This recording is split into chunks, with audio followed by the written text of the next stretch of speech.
A light magnitude 3.5 earthquake occurred in the East China Sea near Suwanose-jima Island, Japan, around noon of Monday, June 30, 2025 at 12:04 p.m. local time, GMT+9.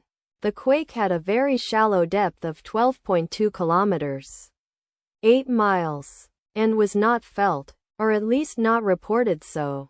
First to report, Raspberry shake after 7 minutes. The earthquake occurred 1 hour and 25 minutes after a magnitude 3.6 earthquake had hit on Monday, June 30, 2025, at 10:39 a.m. GMT+9 local time, in 16.8 kilometers, 10 miles, distance to the west. Data source from Volcano Discovery. Did you feel it?